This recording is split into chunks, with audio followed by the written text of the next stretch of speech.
E o mercado de paisagismo movimentou cerca de 240 bilhões de dólares no mundo no ano passado. Segundo o setor, a pandemia impulsionou muito a venda de plantas, de produtos de jardinagem e hoje nós vamos mostrar algumas plantinhas exóticas que podem entrar aí para a sua coleção.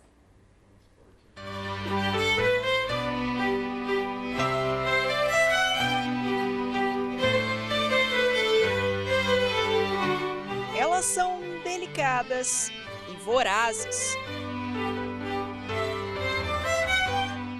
O Denis é biólogo, pesquisador e especialista em plantas carnívoras.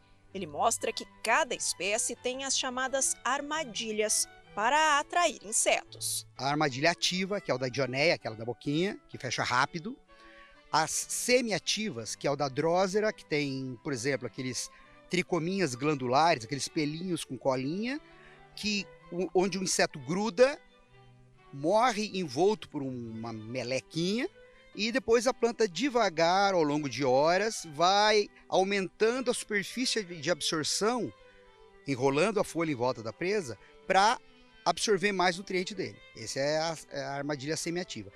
E a armadilha passiva, que é o da sarracênia, aquele do tubo, onde o inseto é atraído por néctar, cai, escorrega, vai sendo esmagado conforme ele se mexe e morre ali, e a planta aos poucos vai liberando enzimas, digerindo e absorvendo os nutrientes do inseto. Ele explica que os pequenos animais complementam a nutrição das plantas carnívoras.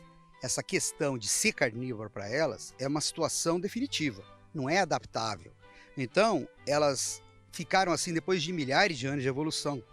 Então, elas dependem das presas para sobreviver. Podem ficar algum tempo sem capturar, durante período de dormência, durante período de inverno, mas elas vão se manter com a fotossíntese, mas não podem ficar sem as presas por muito tempo. Outro apaixonado por essas espécies é o Wesley.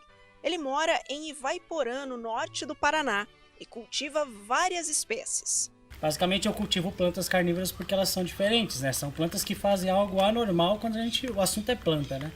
Plantas que deveriam ser autótrofas, né, que produzem seu próprio alimento. Essas daqui também fazem a fotossíntese, também produzem seu próprio alimento, mas faz uma coisa a mais, né? Elas conseguem capturar, né, e digerir insetos, né, e outras presas também. O cultivo, que era lazer, tem se transformado em profissão.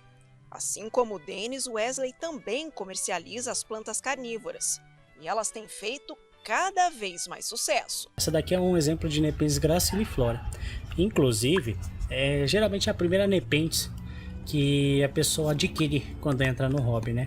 Por ser muito fácil de cultivar, né? Ela não demora muito para crescer, né? Ela sempre está dando, ó, jarrinhos novos, né? Tem a gavinha e vai formar, né, o assídio, que a gente chama, né, popularmente de jarro. Aqui nós temos uma jardineira com várias espécies de dróseras, né? Nós temos aqui uma capensis alba, aqui tem uma burmani, aí tem espatulata, né? Aqui tem uma intermédia. Elas dão várias hastes florais que acabam secando, né? Se autopolinizam, produzem as sementes que são espalhadas pelo vento aqui nos vasinhos, né, da coleção. Então começa a nascer drósera em tudo que é lugar, né? Em tudo que é vaso. Quem tem uma dessa daqui vai ter várias com o passar do tempo, que elas simplesmente nascem nos lugares mais inusitados. Outra planta muito interessante é os cefalotos foliculares, né? É uma planta endêmica da Austrália, ou seja, só tem lá. O significado é formato de cabeça. Ela tem essas armadilhas bem diferentes. Relativamente, ela demora assim um pouquinho para crescer, né, em relação às outras plantas. Mas essa daqui, ó, tá cheia de brotação, tá indo muito bem aqui no nosso cultivo, né? Em todo o mundo são mais de 700 espécies de plantas carnívoras. E na natureza, elas gostam de sol forte e bastante umidade. Mas você também pode cultivar em casa, desde que tenha alguns cuidados especiais. Pelo menos 5 horas de sol, de 4 a 5 horas de sol direto. Muita água, né? Vocês viram nas imagens aí que elas ficam praticamente mergulhadas em água. E a ausência de vento para não varrer essa umidade e um substrato adequado.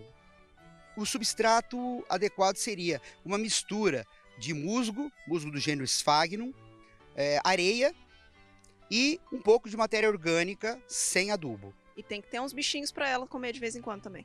Claro, isso aí é uma exigência, né? Tem que ter alguma janela aberta, você pode até cultivar em apartamento, algumas espécies se adaptam a menos luz, mas não à sombra. E deixando uma janela aberta ou até dando raçãozinha para elas vão bem.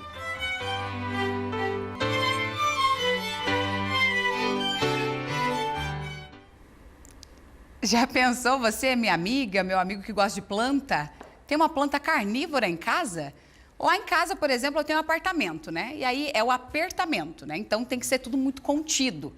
E aí eu tenho lá perto da janela, onde pega a luz, toda aquela questão. Eu tenho as suculentas, que são bem famosas. Teve um tempo ali que era fama, né? Você ter suculenta, levava suculenta, comprava suculenta, enfim.